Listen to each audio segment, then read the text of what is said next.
ညတညမှာလူတယောက်ဟာသူ့ရဲ့ကြာကန်တဲ့ကိုငါမန်းအကောင်လိုက်ကြီးတွေကိုခိုးပြီးစွန့်ပစ်လိုက်တယ်နောက်နေ့မှာတော့သူ့ရဲ့လောဘကြီးတဲ့အိမ်ကြီးချင်းအတော်ကြီးကအမြဲလုံးနေကြအတိုင်းပဲသူ့ရဲ့ဘဲအုပ်တွေကိုကြာကန်တဲ့ကိုမောင်းနှင်ပြီးကြာရိုးတွေကိုစားခိုင်းတယ်သူမသိလိုက်တာကတော့အဲ့ဒီဘဲတွေဟာငါမန်းစာဖြစ်တော့မယ်ဆိုတာပါပဲအမှန်တော့အဲ့ဒီလူဟာရွာမှာကြာကန်ဧက16ဧကကိုငှားထားတာပါဒါပေမဲ့အိမ်ကြီးချင်းအတော်ကြီးကတော့သူ့ဘဲတွေကိုကန်ထဲမှာလွှတ်ကြောင်းပြီးကျမ်းမာတဲ့ကြာပင်ငယ်တွေကိုရပ်ပိုင်းတွင်းမှာပဲဖြစ်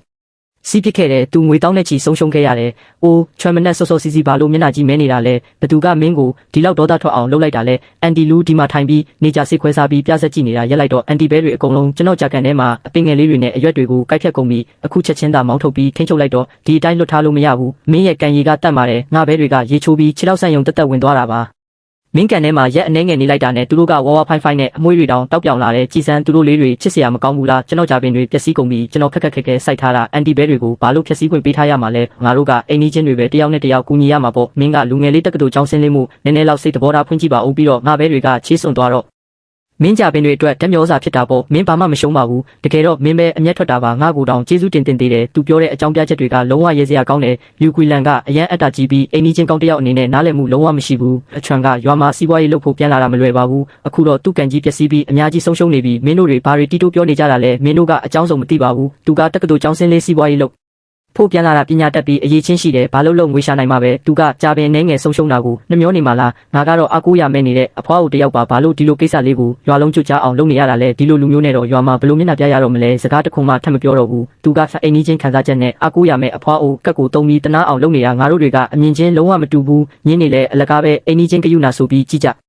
ဒီကြဲကြဲပြောချင်ရင်တော့အဲ့ဒီကယူနာကိုငါပြန်ပေးလိုက်မယ်ဒီနေ့ကစပြီးကန်ကိုနေတိုင်းစောင့်ကြည့်ပြီးအန်တီဘဲဝဝတွေအတွက်အထူးအာဟာရပွဲတော်ပြင်ဆင်ပေးထားမယ်စောင့်ကြည့်နေလိုက်ချန်ချွမ်မနဲ့စောစောဘာကိစ္စရှိလို့လဲထိုင်ပါဦးအန်တီဂျာကန်ကိစ္စဘလို့လဲပြဿနာတွေရှိနေလားလေယာလုတ်တွေခဏထားလိုက်အောင်မယ်ဦးလီကျွန်တော်ဒီနေ့လာတာအရေးကြီးတဲ့ကိစ္စတစ်ခုသတင်းပို့ခြင်းလို့လူကွီလန်ကအမှန်တရားကိုလိန်ပြောနေတာဘဲချေးကကြာပင်အတွက်တက်မျောစားတဲ့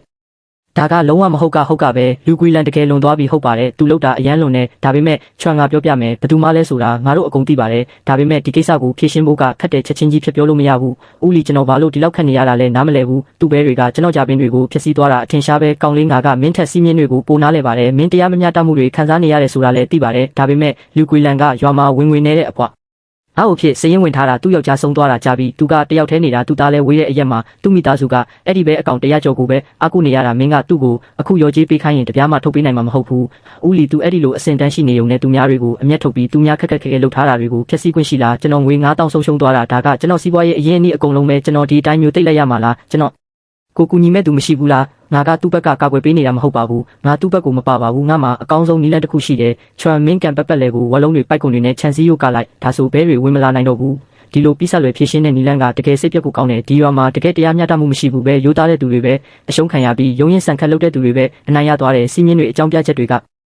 အလုံးမဖြစ်ရင်ကျွန်တော်အသက်မွေးဝမ်းကြောင်းကိုဖျက်ဆီးတဲ့သူကိုကျွန်တော်ကိုနီးကိုဟန်နဲ့ပြန်ယူမဲ့တပြားမှမလျှော့ဘူးဘင်စီရေးကြီးတဲ့ကိစ္စတစ်ခုရှိလို့အနားမှာဘယ်သူမှမရှိဘူးမလားအခုဘဲတွေကိုဘယ်သူမှမသိအောင်အထောက်ထားမကြံအောင်ဘယ်လိုဖျောက်ဖျက်လို့ရမလဲသိလားရုပ်ရှင်ရီကတ်တွေအတွက် follow လုပ်ထားပါ